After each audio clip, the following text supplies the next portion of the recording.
Hi friends, எல்லோருக்கும் வணக்கம். இன்னைக்கு நம்ம குமரிச்சோலையில் எதை பற்றி பார்க்க போகிறோம் அப்படின்னா ஒரு ஸ்வீட் ரெசிபி பற்றி தான். ஃப்ரெண்ட்ஸ், நம்ம வீடியோக்கு போகிறதுக்கு முன்னாடி நம்ம சேனலை சப்ஸ்கிரைப் பண்ணாதவங்க மறக்காமல் சப்ஸ்கிரைப் பண்ணுங்கள். கூடவே பெல் ஐக்கானை கிளிக் பண்ணுங்கள். அப்போ தான் நம்ம போடுற வீடியோஸோட நோட்டிஃபிகேஷன் உங்களுக்கு வந்துக்கிட்டே இருக்கும். இப்போ நம்ம இந்த இனிப்பு பணியாரம் எப்படி செய்கிறது அப்படிங்கிறத பார்க்கலாம்.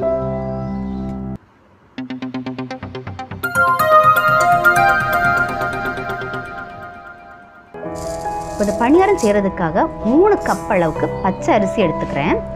இந்த பச்சை அரிசியை நம்ம தூசியெல்லாம் எடுத்துட்டு 3 கப் அளவுக்கு எடுத்துடலாம். எடுத்துட்டு நல்லா தண்ணி விட்டு கழுகி 2-3 தண்ணிக்கு கழுகிட்டு திருப்பி ஊற வச்சிடலாம். இப்போ இந்த அரிசி 3லேருந்து 4 மணி நேரம் அப்படியே ஊற விட்டுடலாம். அதே டைமில் நம்ம சர்க்கரை பாகு ரெடி பண்ணுறதுக்காக 1/4 கிலோ அளவுக்கு சர்க்கரை எடுத்துக்கிறோம். அப்புறமா கொஞ்சம் ஒரு 1/4 கப்பை விட கொஞ்சம் கம்மியாக தண்ணியை சேர்த்துட்டு அப்படியே மீடியம் ஃப்ளேமில் வச்சுட்டு நம்ம லைட்டாக கிண்டி விட்டுட்டோம் அப்படின்னா சர்க்கரை பாகு ரெடி ஆயிரும். இப்போ ரெடியான சர்க்கரை பாகு வடிகட்டி எடுத்துடலாம். தூசி ஏதாச்சும் இருந்தால் போயிடும். வடிகட்டி எடுத்து தனியாக வச்சிடலாம். ஒரு 4 மணி நேரத்துக்கு அப்புறமா நம்ம இந்த தண்ணியும் வேண்டானா தூர விட்டுறலாம். நான் இப்போ எடுக்கலை, தண்ணி எடுக்கலை. அரைக்கிறதுக்காக இந்த சர்க்கரை பாகு தான் யூஸ் பண்ண போகிறேன். தண்ணி இல்லாமல் அரிசியை மிக்ஸி ஜாரில் ஆட் பண்ணிக்கிறேன். அது கூட ஒரு 4 பழம், இந்த சின்ன சைஸ் பழம் இருக்கும் இல்லையா, இந்த பழத்தை கூட சேர்த்துடலாம். சேர்த்துட்டு சர்க்கரை பாகு கொஞ்சம் கொஞ்சமாக விட்டு நம்ம அரைச்சி எடுத்துடலாம்.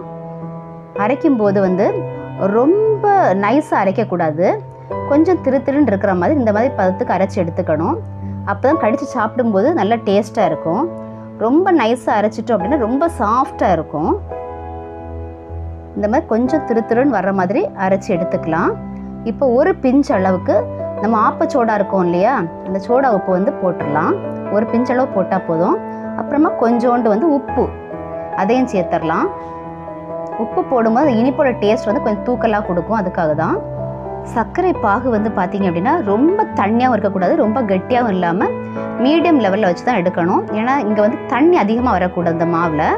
இப்போ மாவு பார்த்தீங்க அப்படின்னா இந்த பதத்தில் தான் இருக்கணும். இப்போ நான் மூடி போட்டு 2 மணி நேரம் அப்படியே வச்சிடுறேன். இப்போ ஃபஸ்ட்டு நான் மறந்துட்டேன். இந்த ஏலக்காயை பொடி பண்ணி அது கூடவே மிக்ஸ் பண்ணி வச்சிடணும். நான் மறந்ததுனால பிறகு ஆட் பண்ணுறேன். 2 மணி நேரத்துக்கு அப்புறமா நான் குழி பணியார சட்டியை சூடு பண்ணுறேன். ஃபஸ்ட்டே லைட்டாக சூடு பண்ணணும். சூடு பண்ணதுக்கு அப்புறமா கொஞ்சம் எண்ணெய், ரொம்ப நிறைய விட வேண்டிய அவசியம் இல்லை.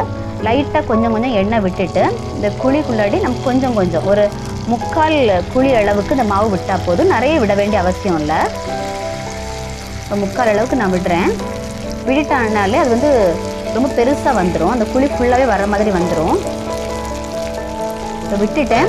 நீங்கள் எப்போவுமே ஞாபகம் வச்சுக்கோங்க, இந்த மாவு விட்டதுக்கு அப்புறமா லோ ஃப்ளேமில் தான் இருக்கணும். ஹை ஃப்ளேமில் வைக்கக்கூடாது. அடுப்பு லோ ஃப்ளேமில் வச்சுட்டு ஒரு 2 நிமிஷத்துக்கு அப்புறம் பார்த்தீங்க அப்படின்னா இந்த மாதிரி ப்ரௌன் கலரில் வந்துடும்.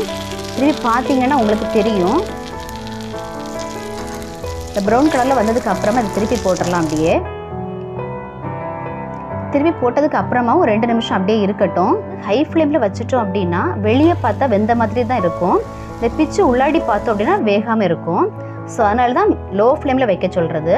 இப்போ பார்த்தீங்க அப்படின்னா பணியாரம் ரெடி ஆகிடுச்சு 2 நிமிஷத்துக்கு அப்புறமா. இப்போ நீங்கள் டேஸ்ட் பண்ணி பார்த்தீங்கன்னா ரொம்பவே சூப்பராக இருக்கும். நீங்களும் இதை வீட்டில் ட்ரை பண்ணி பாருங்கள். உங்கள் குழந்தைங்களுக்கும் செய்து கொடுங்க. ரொம்பவே ருசியான இனிப்பு பணியாரம் நமக்கு ரெடி ஆகிடுச்சு. ஃப்ரெண்ட்ஸ், இந்த வீடியோ உங்களுக்கு பிடிச்சிருக்கும் அப்படின்னு நினைக்கிறேன்.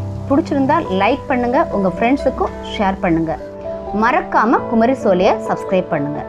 மற்றும் ஒரு வீடியோவுடன் உங்களை சந்திக்கும் வரை உங்களிடமிருந்து விடைபெறுவது குமரிச்சோலை அலைவரிசை. நன்றி, வணக்கம்.